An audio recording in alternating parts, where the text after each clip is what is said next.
On this week's episode of USG, we're back out at the Durban Country Club and we're focusing on the famous Prince of Wales hole, a legendary par 3, pretty short, but a lot of punishment waiting for you up there if you're not precise with your distance control and certainly the direction. And back with us is David Miller. David, good to see you again. Thank you. Now, David, last week on the show we profiled the 5th hole and it was very interesting looking at your strategy there, and obviously you made it clear that it was a tough hole for you with your natural shape and all the trouble down the right-hand side. But what I really liked is that you didn't take it on and go all about power. It was about game plan and trying to find a way to get the ball in play and try and do the job, and you ended up making a fantastic 4. Is that tactic that you adopt out on the cricket field as well? Are you very set on your game plans and your routines? Yeah, I mean, I think 2020 has actually given me the opportunity to actually start thinking a little bit more along that line. If you're in a little bit of situation with, sort of 60 for 4 type thing, and you've got to work things around and try and give your team the best chance to bat the 20 overs. Yeah. So there's a little bit of sort of constructive thought going on in certain situations, and then obviously if you get through that tough period, then it allows you to actually free up later on in the innings. So similar to golf, that hole 5 it's always been a bugbear for me. So just to actually just slow things down and just club down as well, and try and get myself in play rather than boosting it through for 2 on the green type thing. Well, that really is what sport's all about, is playing to your strengths. And what I wanted to ask you is, when you walk out to bat, I mean, obviously you sum up the situation and that, and it interests me that you've established yourself, as we said, a great finisher in the game, and it's quite exciting watching you walk to the wicket because it comes with a lot of expectation. Does that weigh quite heavily on your shoulders, the feeling that you've got to get out there and entertain, so to speak? Yeah, I think it does become sort of a mental game for me. Expectations are a huge thing in professional sport, I think. So it's trying to deal with a lot of different things in your mind and trying to block that out when you need to. So I think it's a process that sportsmen, I think, go through, and the quicker you can sort of get over the expectation and just play what actually got you there, stick to that is the key. Do you find that now, over the last few years that you've now established yourself in international cricket, that you've got to understand your game more now, and you're more comfortable with it, and obviously playing on the highest stage, it must be a hell of a step up from the domestic scene or club level and school cricket, etc. Yeah, I mean, it's a huge level, and for me, I've really enjoyed the last 2 years playing again for South Africa. But I think what's helped me a lot is playing in the off season, the IPL. I was fortunate to play for Yorkshire and Durham 2 years back to back. So, I think those just more games under my belt, learning a lot more about my game and getting more experience in the off season, as well as playing for the Dolphins, has helped me tremendously. So I think it's still South Africa. I would love to sort of achieve a lot more, and I'm still growing in that. So it's all patience and just getting a platform going. Fantastic. Well, that's really good to hear, and I mean, it's been so exciting watching you do what you've been doing for the while now, and I know it's going to carry on. But we're back out here at Country Club, as I say, and it's a fantastic par 3. It's a real test. It looks like nothing when you walk up here, but when the wind's blowing, and it's funny how it's always a crosswind, one way or the other. So it's all about distance control and getting your direction, and that's where it gets intimidating. So slightly different challenge to the 5th, but what we're going to do now is have a look at how you play the hole, and then my dad's going to come in here and talk about that type of shot that you have where you just have to hit the green. Every shot you want to hit the green, and you pretty much have to, but this is one of those where if you miss the green, you got a 95% chance of making a bogey or worse. Yeah. So it's a fascinating hole for me, so I'm looking forward to seeing how you go with it. Yeah, I'm looking forward to it as well, to be honest. Brilliant. All right, Dave, let's do it.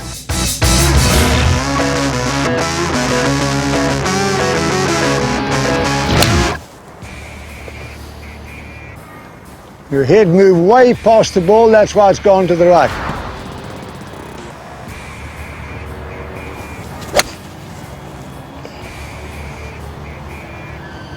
Close.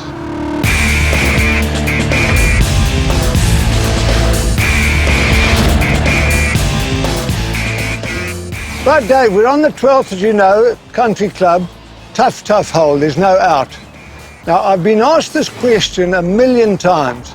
Mus, you're now in a dead situation. If you hit it right, you're dead. Left, you're dead. Short, you're dead. In other words, you've got to hit a perfect golf shot. Now, very simply, and I'm a complete and utter believer of this, of swing plane and your grip and setup. Now, the grip goes without saying. Your grip is pretty strong, which we're going to cure later, but that's not relevant to what we're discussing here. I'm an absolute committed believer in the club being an extension of my left arm. Now, if I stand here, the club on the ground is indicating the target line.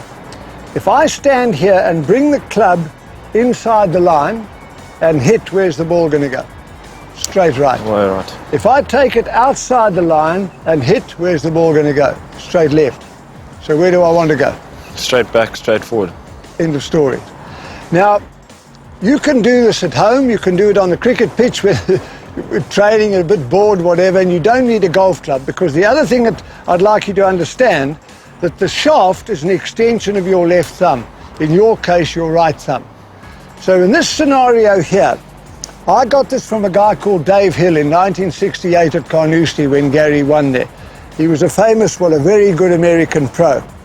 And he explained to me the preset and what it does to give you the perfect, not good, the perfect golf swing. Like in your game, getting your foot to the pitch of the ball. It's basic, but it's real and it works. Now, if I preset here, and the term preset, all I'm doing is rotating my forearm. Bang. My thumb is now parallel to that club on the ground. The club is now an extension of my thumb. I grip, I preset. My club is now exactly on my target line. Do you accept that? Now from here, I replace this shaft with my left forearm. I don't need a mirror, nothing. All I need is to replace that shaft with my forearm. Now watch. Bang. My forearm is now parallel. This is exactly on plane to where it was at address. Preset, replace that to waist high. Now I've turned through 90 degrees. Now I replace the shaft with my forearm. Bang. Now you'll notice that the club is now parallel with that, but aiming a target. Now watch what happens. Again, it's pure mechanics, never forgetting that the ball is static. Preset, waist high, continue to the top. Now my left side is connected. The sequence is now reversed. My left hip pulls back. Look at my forearm. It's back to parallel. I keep pulling with my hip. Bang. The club is now back to parallel. Now what happens from here, gravity kicks in and automatically releases my right hand. But you'll also notice that my head has stayed over the ball. I now release through the ball. There's my right arm now down the target line. Game over. So I've stood for hours in my life, presetting, turning to here, then pulling back to there. That's my drill. Now to go to your side, you're here, backswing, very good apart from your shoulder turn. Your first move from here is not with your hip. Your first move is with the upper body. Now it's not your head moving left. You must never forget your head is on your shoulders. It's your upper body hitting from the top, as we say, which is pulling your head this way. Now at impact, look where my shoulders are. They're going way right. So you solve that by presetting here, going through the same drill to the top, right hip pulling my right arm, past my chin. I'm now hitting the ball perfectly down the line. Does that make sense? Makes a lot of sense. Now, if you haven't got a golf club, I can just stand here, rotate this forearm, point your thumb to there, and keep going. Now your left hip pulls your left arm back. There's your drill. All day, your left arm is now down the line as a right hand. In your case, your right arm. That's it. Does it make sense? It does work, I promise you. But the critical factor in this is muscle memory. You watch the top players, they stand here and they do the drill, they're rehearsing the perfect golf swing. They then get to the ball and hit exactly the same as you guys in cricket. You play a shot, and then while the bowler's walking back to his mark, you're rehearsing all day. Muscle memory. Make sense? Makes a lot of sense. Let's have a go.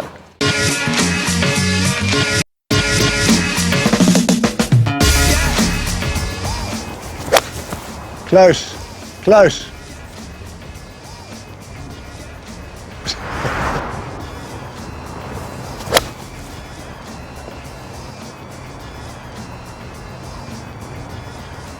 Perfect.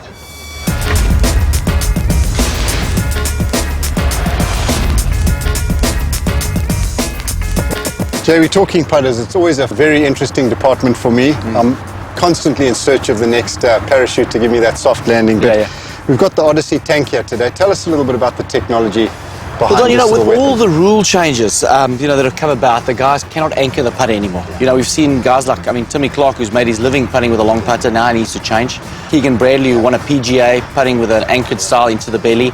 A lot of these guys are going to have to find a way to putt. Timmy was saying to us he might go side saddle. I saw Keegan Bradley in the last few tournaments putting with a short putter. He got a tip from his aunt. So these guys are going to have to find a way to make a living, by not anchoring the putter.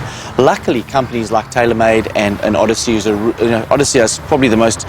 When you think putting, you think Odyssey. They're synonymous with putting. They come up with this tank technology. Essentially, what has happened is where this Daddy Longlegs has got a heavy grip, which counterweights the putt and slows your hands down. They've actually got a weight inside the shaft. Okay. So the grip remains pretty much the same weight as a normal grip, slightly heavier than an average grip. But what they're saying is the reason why their technology is better is there's a balance point in a putter. So if you hold this putter here, you can see the freedom of movement is not great. Sure. If you hold it too long, it might not be great either. So they find the balance point at a particular length, and it might be somewhere up here in this putter. And that freedom of movement, in terms of the putter moving, Very, very good, it allows you to release the putter. And you've been through it. Absolutely. Guys that cannot release the putter cannot putt. You look at a guy like Woods when he was putting at his best, he released the putter beautifully. It's obviously got all the attributes of an existing Odyssey putter. It's got the the urethane face. The head is slightly heavier. Yeah. Okay. They say the biggest difference is that the resistance to twisting, the way they've counterbalanced the putter, the way they've put the balance point in, they've made the head slightly heavier, it's 34% less chance of twisting. What happens when we get a little bit nervous? Yeah. We think it's right edge, we put the putter down, as we come into the ball we think, well geez, it might be inside right, so we close the putter down, we miss left. And conversely, if you think it might be inside left and you say, well, it might be outside left, you manipulate the putter through the hitting zone. So I think once you've chosen your line, you can just allow this putter to do its work. So the Odyssey tank putter has fixed a lot of guys' short putting problems. And once you've got the feel, unlike the belly or the long putter, where you struggle to get the right distance. Guys said, well, geez, the long putter is unbelievable from 6 foot in, but it wasn't so great from 25 feet.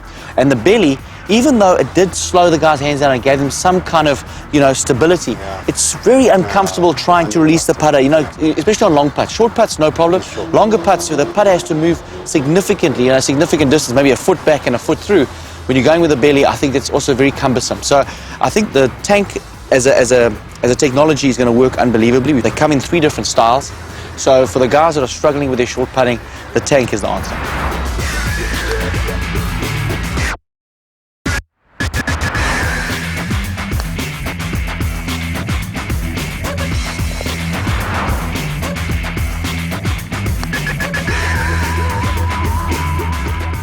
Geez, Don, you had a couple of really nice putts there. It looked like the putter was flowing beautifully through the hitting zone.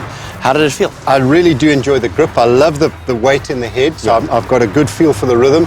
But the strike, it's a solid feeling putter, and I think that's most important. When you start to feel you're in control of the head, that's the secret to getting the touch back. And very stable through the hitting. It doesn't feel like it's oscillating or moving too much. I really do think that this is going to be one of the big solutions that's going to make a difference to people on tour. I think it's great technology. Thanks, Jay.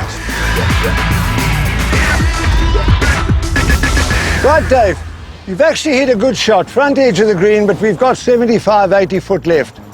Now, I'm not saying that line is irrelevant, but it's not nearly as important as pace, and what they call it in America, the lag putt. Now, an awful lot of people will stand over the ball, look at the ball, and rehearse a stroke like this. Now, what good is that doing? I'm rehearsing a 10-footer. What you've got to do is, again, muscle memory.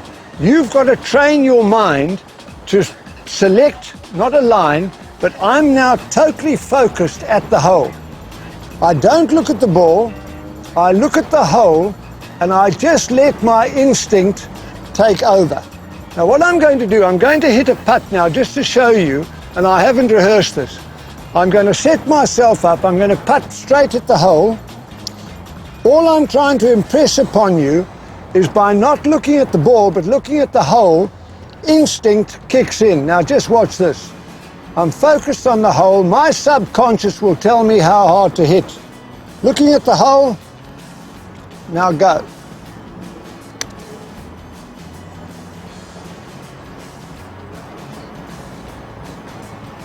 Now I didn't even look at the ball and I've hit it 18 inches right of the hole. Now Dave, what has taken place here, it's an instinctive thing. I'm a great believer of rehearsing pace, not looking at the ball but looking at the hole. And the other thing is that from 4 foot, when you're practicing, if you've got the yips or whatever, don't focus on the ball. Align yourself up where you want to hit the putt, align the putter up, look at the hole, and just let your instinct take over. 2 things kick in from that simple exercise. Number one, because of our brain, and we're pretty clever, we know that if our putter's moving back and forth outside or inside the line, we've got a problem, which you can see. Next, you're focused on the ball, not the hole. So at impact, through anxiety, you look up to see where the ball's going. Now this is purely a drill. By now looking at the hole, even from this distance, number one, you can't see the putter going back outside or inside the line, and more importantly, you're not anxious to look up, which you do in your long game. You move past and look up to see where the ball's going. This is a hell of a drill. Now I just want you to set yourself up now. Now set yourself up. Now line yourself up dead straight, perfect. Now just do me a favor, look at the hole now and just rehearse without looking at the putter. Now how hard do you think you have to hit it to get to the hole? Okay? Okay. Brilliant. One more. Now do all your homework, set yourself up over the ball. Now look at the hole, now hit.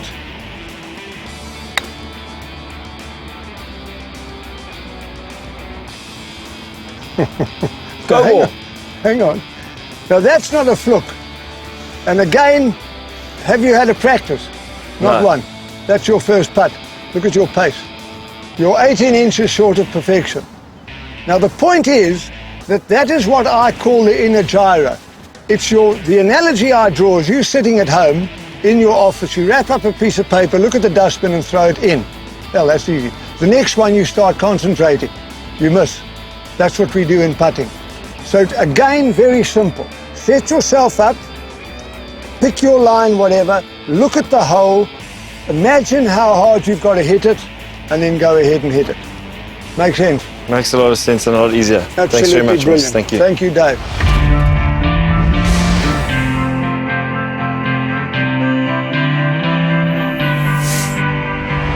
In this week's Echelon, Did You See That Moment? We take a look back at the 1990 US Open at Medina, where 2-time Open champion Hale Irwin came to the 18th green, needing the 60-foot putt to give himself a chance for the title.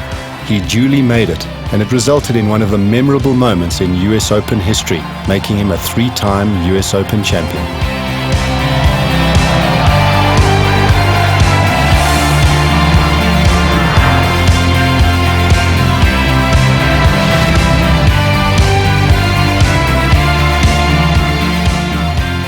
Start of another over and Miller doesn't disappoint. First one's a single, the next one goes for the maximum. Beautiful strike. Dave, we've covered a lot of ground over the last 2 episodes, and we've looked quite heavily into the technical side of your swing and your game, and touched on a little thing with the short game there and the pace putting. Do you feel like you've taken away some information here that's going to help you get a bit better? Yeah, definitely. The last couple of years for me, it's just hearing so many different things and this and that, and for me it's just really nice to actually have sort of a fundamental basics about the swing and putting and chipping and that sort of thing that I can walk away and actually work on with that and actually have something that a goal to work towards. So for me, it's really helpful. Well, I think it's very important to understand what you've got to do, and it's got to be clear in your head, and then you've got to be able to put the time in on the range, just doing your drills, committing to it, and then when you take it to the golf course, just trusting that it'll work out, and just keep staying with it. If the minute you get back to your comfort zone, that's when you get back into the bad habits. And obviously when you're at a great course like Durban Country Club, it puts you to the test, and it's very intimidating in a lot of areas here. But there's nothing better than dealing with a tough hole like the fifth, or a fantastic little par 3 here like the 12th, where you can see the shot you've got to hit.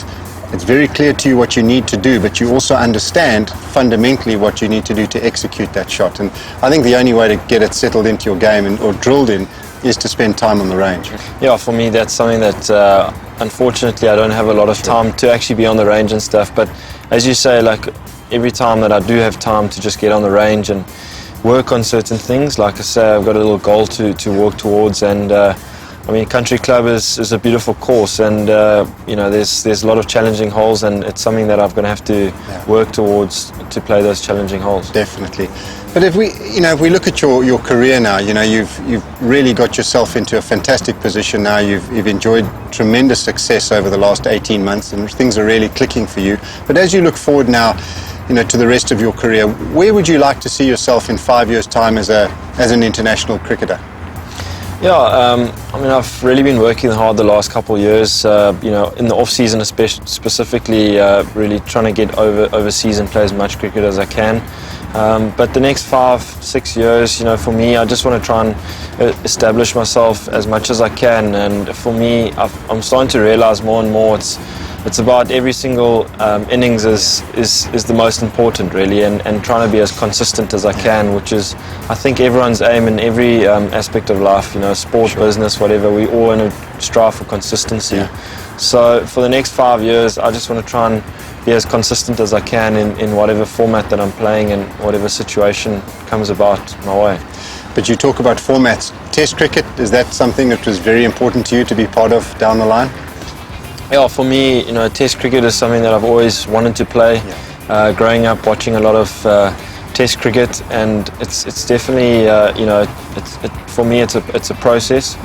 It's a patience game, and the last couple of seasons I've really been working hard in the off season, and especially the games that I've been playing, I've been wanting to do well so I can actually put my hand up for Test cricket, because it's close to my heart, and hopefully it comes about some stage in my career. No doubt. And you've really established yourself in the one-day format, and obviously in the 2020 arena, which is fantastic. And that's all you can do to when you get to the highest level. But it seems like a really nice vibe and or culture in the Proteas side right now, that you have a good bunch of guys, you all settled and going in the right direction. And obviously the World Cup is something that's obviously hugely important to everybody. Obviously you carry a tremendous amount of pressure and the expectations of the nation, but it seems like you guys are in a good place to go and challenge for that trophy.